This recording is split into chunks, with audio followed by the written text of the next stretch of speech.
วิธีการถอนเงินจากโบรก MH Market เฮ็ดจังใดซึ่งว่าหลังจากที่ว่าเฮาฝากไปหรือว่าเทรดมีกำไรอยากถอนเฮ็ดจังใดเดี๋ยวคลิปวิดีโอนี้มีคำตอบนะ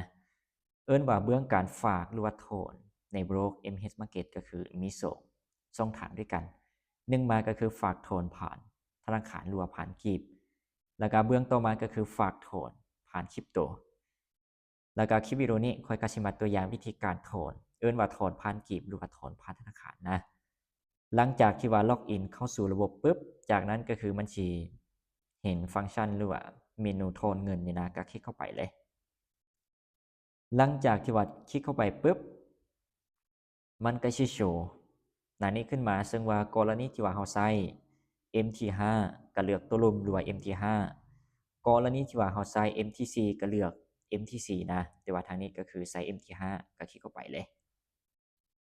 หลังจากที่ว่าคลิกเข้าไปปุ๊บกรณีที่ว่าเราสิถอนเป็นกีบก็คือเลือกตัวแรกนี่นะการถอนเงินจากนั้นก็มาเบิ่งว่าหรือว่าห้องถัดมานี่นะหรือว่าห้องแรกนี้โอนออกจากบัญชีความหมายก็คือเอิ้นว่าเราสิถอนออกจากบัญชีใดก็คลิกเข้าไปบนนี้เพื่อว่าเลือกนะซึ่งว่าพรสิถอนบัญชีแรกนี่นะซึ่งว่าบาลานซ์กับพันกับ103เหรียญจากนั้นก็คลิกเข้าไปเลยคลิกเลือกปุ๊บส่วนห้องต่อมาก็คือเอิ้นว่าจำนวนเงินที่ว่าต้องการถอนออกพรสิใส่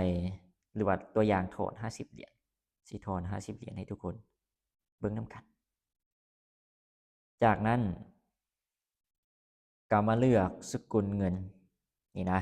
ก็คลิกเข้าไปจากนั้นมันสิโชว์แต่กีบขึ้นมานะแล้วก็กดยืนยันอีกครั้งหลังจากกดยืนยันปุ๊บ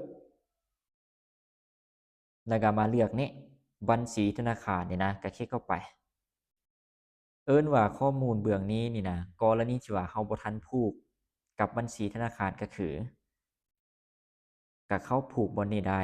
กดบ่เพิ่มนี่นะหรือกรณีที่ว่าเราผูกไว้ก่อนหน้านี้มันก็สิโชว์บัญชี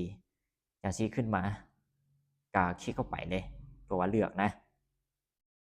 จากนั้นหลังจากที่ว่าเราเลือกแล้วก็เลื่อนลงมาซึ่งว่ามันสิยังไม่เหตุหรือว่าห้องสุดท้ายเดี๋ยวทางนี้สิใส่เป็น withdraw withdraw จากนั้นเราเช็คข้อมูลอีกอย่างต่างๆถูกต้องจำนวนหรือว่าบัญชีจากนั้นก็คือกดยืนยันกดยืนยันปุ๊บเดี๋ยวเราท่าแล้วก็กดยืนยันอีกครั้งมันก็บอกนะเวลาการถอนเงินก็เบิ่งรายละเอียดตามนี้เลยจากนั้นก็กดยืนยันจากนั้นก็คือมันสิเอิ้นว่า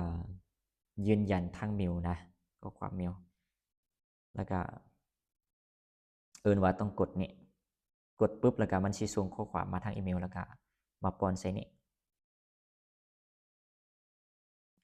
คลิกเพื่อยืนยัน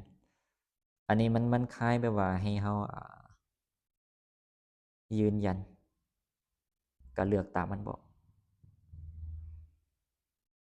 จากนั้นเราท่ามันสิส่งข้อความมาทางอีเมลหรือว่าเราเข้าไปกล้องข้อความอีเมลเลยเข้าไปปุ๊บมันสิเป็นตัวนี้เลยก็คลิกเข้าไปจากนั้นมันสิเป็นโคดตัวนี้หรือว่ารหัสตัวนี้ก็คัดล็อกปุ๊บแล้วก็มาวางใส่นี่นะรหัสยืนยันอีเมลก็วางใส่แล้วก็กดยืนยัน